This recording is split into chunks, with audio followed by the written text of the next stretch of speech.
ሰላም የዳኒ ስፖርት ቤተሰቦች እንደምን ሰነበታችሁ እንደተለመደው ዛሬ በአዲስ የፕሪሚየር ሊግ የውድድር ዘመን ዙሪያ ያሉ ትኩስና አዳዲስ መረጃዎችን ይዘን መጥተናል። በዛሬው ቪዲዮአችን አስቶን ቪላ ከኤሲ ሚላን እና ከክሪስታል ፓላስ ጋር እያደረጋቸው ያሉትን ድንቅ የዝውውር እንቅስቃሴዎች፣ ማንቸስተር ዩናይትድ ከሃል ሲቲ ጋር ከተሸነፈ ጨዋታ በኋላ በክለቡ ውስጥ ያሉ አዳዲስ እቅዶችና የካርሎስ ባሊባ ዝውውር የተመለከተ እንዲሁም በአርሰናል ማንቸስተር ሲቲ እና በሌሎች ታላላቅ ክለቦች ዙሪያ የተሰሙ ዋና ዋና የዝውውር ዜናዎችን በስፋት እንመለከታለን ማለት ነው። ቪዲዮን ላይክ እና ሰብስክራይብ በማድረግ ቤተሰብ መሆናችሁን አትርሱ እያልን አብራችሁን ቆዩ እንላለን።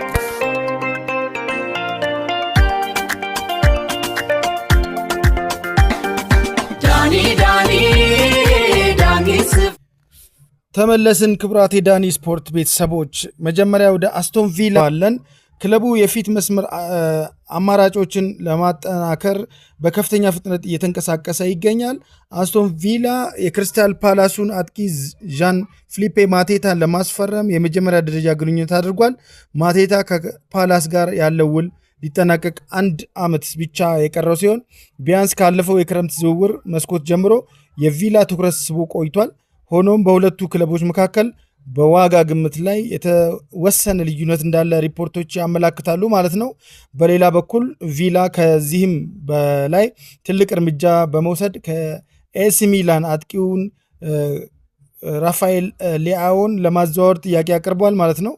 ሊያኦ ወደ ዝውውሩ የሊያኦ ዝውውር ክፍት መሆኑን እንደዚሁ ተገልጿል። ክለቦቹ ሴፕቴምበር 1 ዝውውር መስኮት መዝጊያ በፊት ስምምነት ላይ ለመድረስ በቁም ነገር እየተደራደሩ እንደሚገኙም ጭምር ተገልጿል።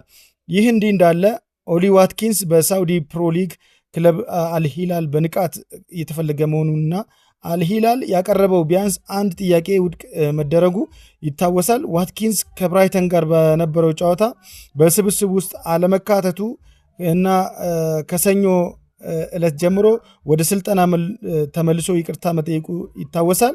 ቪላ ዋትኪንስን ቢሸጥ የቼልሲውን ኒኮላስ ጃክሰንን የመመልመል ከፍተኛ እድል እንዳለውም ተነግሯል ማለት ነው። አሁን ደግሞ ትኩረታችንን ወደ ማንቸስተር ዩናይትድ አድርገን የቡድኑን አሰልጣኝ ማይክል ካሪክ በውድድር ዘመኑ መክፈቻ ከሃል ሲቲ ጋር በተደረገው ጨዋታ 2-0 መሸነፋቸው ተከትሎ የተለያዩ አስተያየቶች እየተሰነዘሩ ይገኛሉ። አንዳንድ አካላት ካሪክ ስር ከደረሱት 5 ሽንፈቶች 4ቱ 5 ተከላካዮችን ወይም ባክ 5 የሚጠቀሙ ቡድኖች ላይ የተከሰቱ ናቸው የሚል ሀሳብ ቢያነሱም ዳንኤል ካንን ጨምሮ ያሉት ተንታኞች ግን እነዚህን ውስጥ ሁለቱ የቅድመ ውድድር ዘመን ጨዋታዎች ፌክስሃም እና ከኤሲ ሚላን ጋር በመሆኑም በመጥቀስ ጭምር ማለት ነው ይህንን ሀሳብ ውድቅ አድርገውታል ማለት ነው። ዋናው ችግር ቡድኑ ከአካል ብቃት አንጻር ገና ሙሉ ዝግጅት ላይ አለመሆኑ እንደሆነ ተገልጿል። ለምሳሌ አዲስ የተዋቀረው የአማካይ መስመር ጥንቱ ባይሪ ቴሌማንስ እና በአንድሬ ሳንቶስ የተያዘ ሲሆን ቤንጃሚን ሼስኮ ምንም ቅድመ ውድድር ጨዋታዎች ላይ አለመሳተፉ ውድድር ዘመን ላይ ሳያደርግ መግባቱ እንዲሁም ኮቢ ማይኑ እና ማርከስ ራሽፎርድ ከእንግሊዝ ብሔራዊ ቡድን ስራ በኋላ በቂ ደቂቃ ለማግኘታቸው ለውጤቱ ማጣት አስተዋጽኦ አድርጓል የተባለ ይገኛል። ዩናይትድ ከ150 ሚሊዮን ፓውንድ በላይ በማውጣት ካርሎስ ባሌባን ጨምሮ አማካይ መስመሩን አጠናክሮ ነገር ግን አሁንም ቀጣዩ ትልቁ ክፍተት የግራ ተከላካይ ወይም ሌፍት ባክ ቦታ መሆኑ ተነግሯል ማለት ነው። ክለቡ ሉዊስ ስኬሊን እና ሉዊስ ሃልን ቢፈልግም በአሁኑ ሰዓት ሁለቱም ክለቦች ለመልቀቅ ፈቃደኛ ባለመሆናቸው ዩናይትድ እስከሚቀጥለው ክረምት ሉክ ሾውን ውል እስኪጠናቀቅ ድረስ ማለት ነው በትዕግስት ሊጠብቅ እንደሚችልም ተመላክቷል። ሌሎች የእንግሊዝ ፕሪሚየር ሊግ ክለቦች ዙሪያ የተሰሙ ተጨማሪ መረጃዎችን ስንመለከት አርሰናል አሰልጣኝ ሚካኤል አርቴታ ታዳጊ አማካይ ማይልስ ሉዊስ ስኬሊን ማለት ነው ከዝውውር መስኮቱ ማጠናቀቂያ በኋላ በክለቡ እንደሚቆይ 100% እርግጠኛ መሆኑን ተናግሯል። በሌላ በኩል ጋሪ ኔቪል አርሰናል የአትሌቲኮ ማድሪዱን አጥቂ ጁሊያን አልቫሬዝን እንዲያስፈርም አሳስቧል። አትሌቲኮም አጥቂውን ለመሸጥ ፈቃደኛ መሆኑ ተዘግቧል ማለት ነው። ማንቸስተር ሲቲ ክለቡ የ18 ዓመቱን የሞሮኮ አማካይ ኢዮብ ቡአዲን ከሊል ለማስፈረም ስምምነት ላይ መድረሱን ገልጿል።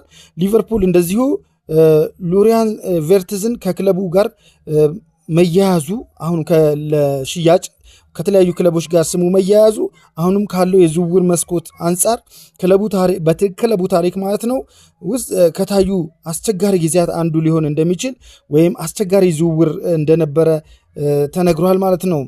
እንግዲህ የዛሬ መረጃዎቻችን እነዚህን ይመስሉ ነበረ። አስቶን ቪላ ራፋኤል ሊያዮን እና ማቴታን ማሰረሙ ለአውሮፓ ሊጉ ስኬታማነቱ ትልቅ አስተዋጽኦ ይኖረዋል ብላችሁ ታስባላችሁ ወይስ ማንቸስተር ዩናይትድ የግራ ተከላካይ ክፍተቱን ሳይዘጋ በውድድር ዘመኑ መቀጠሉ ምን ያህል ይጎዳቸዋል ተብሎ ይታሰባል? ሐሳባችሁን ከዚህ በታች ባለው ኮሜንት መስጫ ላይ አስቀምጡልን። ቪዲዮን ስለተከታተላችሁ እናመሰግናለን። የዳኒ ስፖርት ቤተሰቦች እንድትሆኑ ሼር እና ሰብስክራይብ በማድረጋችሁን እንዳትረሱ። ሰላም ሁኑልን።